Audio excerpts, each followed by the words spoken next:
നാസർ, അതുപോലെ തന്നെ ഇപ്പോൾ ഈ അമേരിക്കയും ഇസ്രായേലും ദോഹയിൽ നിന്നുള്ള സംഘത്തെയൊക്കെ തിരിച്ചു വിളിച്ചിട്ടുണ്ടല്ലോ. അപ്പോൾ വെടിനിർത്തൽ ചർച്ചകൾ അവസാനിച്ചു എന്നാണോ കരുതേണ്ടത്, അതല്ല ഇപ്പോഴും അത്തരത്തിലുള്ള ശ്രമങ്ങൾ തുടരുകയാണോ? അവിടുത്തെ ഏതാണ്ട് 3 ആഴ്ചക്കാലമാണ് അമേരിക്കയുടെയും അതോടൊപ്പം തന്നെ ഇസ്രായേലിൻ്റെയും സംഘം ദോഹയിൽ തങ്ങിയത്. കാരണം ചർച്ച തുടക്ക സമയത്തൊക്കെ ഒരുപാട് തിരിച്ചടികൾ ഉണ്ടായിരുന്നുവെങ്കിൽ പോലും ചില നിർദ്ദേശങ്ങൾ രണ്ടു കൂട്ടരും അംഗീകരിക്കുന്ന ഒരു സാഹചര്യം ഒക്കെ രൂപപ്പെട്ടു. അങ്ങനെ ആദ്യത്തെ താൽക്കാലിക വെടിനിർത്തലുമായി ബന്ധപ്പെട്ട വലിയ പുരോഗതി ആ ചർച്ചയിൽ രൂപപ്പെട്ടിരുന്നു. മധ്യസ്ഥ രാജ്യങ്ങളായിട്ടുള്ള ഖത്തറും ഈജിപ്തും വലിയ പ്രതീക്ഷ അതിൽ പ്രകടിപ്പിച്ചു. ട്രംപ് തന്നെയും അടുത്ത ആഴ്ച എന്ന് പറഞ്ഞുകൊണ്ട് ഈ ചർച്ച വളരെ വിജയകരമായിട്ട് മുന്നോട്ട് പോകുന്നതായിട്ടുള്ള ഒരു പ്രതികരണം നടത്തി. പക്ഷേ പൊടുന്നനെയാണ് ഒരു മലക്കമറിച്ചിൽ ഉണ്ടായിരിക്കുന്നത്. കാരണം ഹമാസ് അവരുടെ പ്രഖ്യാപിതമായിട്ടുള്ളൊരു നിലപാട് മാത്രം അവർ കൈക്കൊണ്ടു. കാരണം ഏത് സമയത്ത് വേണമെങ്കിലും ഈ 20-ലധികം വരുന്ന ബന്ദികളെ പിന്നെ ഒരുമിച്ച് തന്നെ തങ്ങൾ വിട്ടയക്കാം. പക്ഷേ വേണ്ടത് പൂർണ്ണമായിട്ടുള്ളൊരു യുദ്ധവിരാമവുമായി ബന്ധപ്പെട്ട കൃത്യമായിട്ടുള്ള ഉറപ്പ് ഈ താൽക്കാലിക വെടിനിർത്തൽ വേളയിൽ നൽകേണ്ടതുണ്ട്. പക്ഷെ അക്കാര്യത്തിൽ അമേരിക്കയും ഇസ്രായേലും ഒരു കൃത്യമായിട്ടുള്ള നിലപാട് സ്വീകരിച്ചില്ല. കാരണം താൽക്കാലിക വെടിനിർത്തൽ 2 മാസം നീണ്ടു നിൽക്കും. അതിനിടയിൽ പൂർണ്ണമായിട്ടും ബന്ദികളുടെ കൈമാറ്റം നടക്കണം. തുടർന്ന് വീണ്ടും ആക്രമണം നടത്തി ഈ ഗസാദിവാസികൾക്കെതിരെ ആ വംശഹത്യ പദ്ധതിയുമായിട്ട് മുന്നോട്ട് പോവുക എന്നൊരു കൃത്യമായിട്ടുള്ള രാഷ്ട്രീയ സൈനിക ലക്ഷ്യം തന്നെയായിരുന്നു അമേരിക്കയ്ക്കും ഇസ്രായേലിനും ഗസയിലുള്ളത്. അത് തിരിച്ചറിഞ്ഞുകൊണ്ടാണ് പൂർണ്ണ യുദ്ധവിരാമവുമായി ബന്ധപ്പെട്ട വ്യവസ്ഥ വേണമെന്ന് ഹമാസ് ആവശ്യപ്പെട്ടത്. പക്ഷെ അത് ഒരു വലിയ പാതകമായിട്ട് വിലയിരുത്തുകയും അങ്ങനെയാണ് ഈ ചർച്ച പരാജയപ്പെട്ടത് എന്ന് ട്രംപ് ഉൾപ്പെടെയുള്ളവർ ഇന്ന് വ്യക്തമാക്കുകയും ചെയ്തിരിക്കുന്നു. പക്ഷേ ഖത്തറും ഈജിപ്തും അറിയിച്ചിരിക്കുന്നത് ഈ സംഘങ്ങളെ അമേരിക്കയും ഇസ്രായേലും തിരികെ വിളിച്ചുവെങ്കിൽ പോലും അനൗപചാരിക സ്വഭാവത്തിൽ ഇപ്പോൾ പോലും ചർച്ചകൾ തുടരുന്നുണ്ട്. ഹമാസ് ഔദ്യോഗികമായി തങ്ങളുടെ പുതിയ നിർദ്ദേശം മുന്നോട്ട് സമർപ്പിച്ചിട്ടുണ്ട്.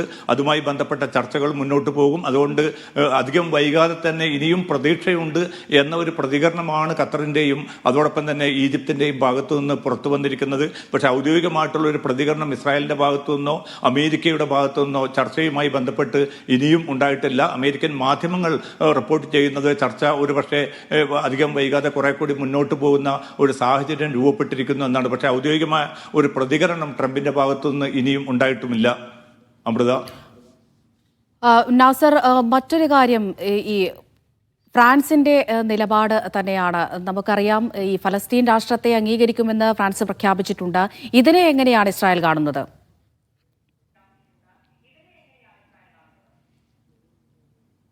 അവിടെ തീർച്ചയായിട്ടും സെപ്റ്റംബറിലാണ് UN-ന്റെ പൊതുസഭാ സമ്മേളനം നടക്കാൻ പോകുന്നത്.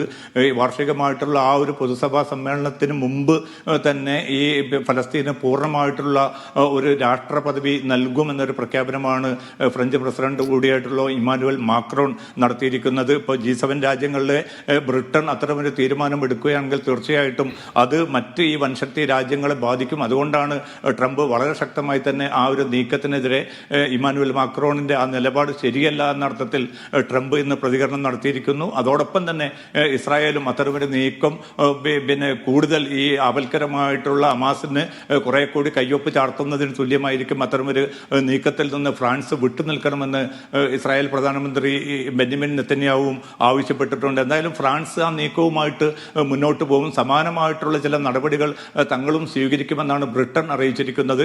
മറ്റ് യൂറോപ്യൻ രാജ്യങ്ങളും ഒരു സ്വതന്ത്ര ഫലസ്തീൻ രാഷ്ട്രം എന്നത് ഇനിയും വൈകുന്നത് സ്ഥിതിഗതികൾ കൂടുതൽ അപകടകരമാക്കി മാറ്റും. അതുകൊണ്ട് എത്രയും പെട്ടെന്ന് ഒരു സ്വതന്ത്ര ഫലസ്തീൻ രാഷ്ട്രത്തെ പിന്തുണയ്ക്കുകയും അങ്ങനെ ഈ പശ്ചിമേഷ്യൻ പ്രതിസന്ധി പരിഹരിക്കാൻ അതല്ലാതെ മറ്റൊരു മാർഗമില്ല എന്ന ഒരു തീർപ്പിലേക്കാണ് ഇപ്പോൾ ബ്രിട്ടൻ ഉൾപ്പെടെയുള്ള രാജ്യങ്ങൾ എത്തിച്ചേർന്നിരിക്കുന്നത്. പക്ഷേ അമേരിക്ക വളരെ ശക്തമായി തന്നെ അത്തരം നീക്കത്തെ ചെറുക്കുക എന്ന ലക്ഷ്യത്തോടു കൂടി അമേരിക്കയെ മുൻനിർത്തിക്കൊണ്ടായിരിക്കും ഇസ്രായേലും ഈ ദ്വിരാഷ്ട്ര പ്രശ്നപരിഹാര ഫോർമുലക്കെതിരെ നേരത്തെ മുതൽ തന്നെ ഇസ്രായേൽ വളരെ കണിശമായിട്ടുള്ള നിലപാടാണ് ഇക്കാര്യത്തിൽ സ്വീകരിച്ചു വരുന്നത്. അറബ് രാജ്യങ്ങൾ പോലും ഇത്തരമൊരു ആവശ്യം ഉന്നയിക്കുമ്പോൾ UN-ലും പുറത്തുമൊക്കെ അതിനെ തകർക്കുന്ന, അതിനെ നയതന്ത്ര തലത്തിൽ അമേരിക്കയുടെ പിന്തുണയോടുകൂടി അട്ടിമറിക്കുന്ന ഒരു സമീപനമാണ് ഇസ്രായേൽ സ്വീകരിച്ചു വരുന്നത്. അത് തന്നെയായിരിക്കും ഇനിയും അങ്ങോട്ടുണ്ടാകുക. പക്ഷേ ഫ്രാൻസ് ഇപ്പോൾ കൈക്കൊണ്ടിരിക്കുന്ന ഒരു തീരുമാനം ഫലസ്തീൻ രാഷ്ട്രം എന്ന അല്ലെങ്കിൽ ഫലസ്തീൻ പിന്നെ സ്വത്വം എന്ന അതിനോടുള്ള ഒരു വലിയ ഐക്യദാർഢ്യമായിട്ടാണ് മാറുന്നത്. മറ്റ് രാഷ്ട്രങ്ങളുടെ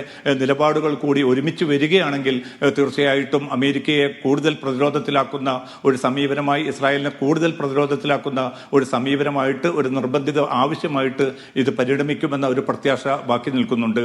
അമൃത. ശരി. MC നാസറാണ് വിശദമായ വിവരങ്ങൾ പങ്കുവച്ചത്.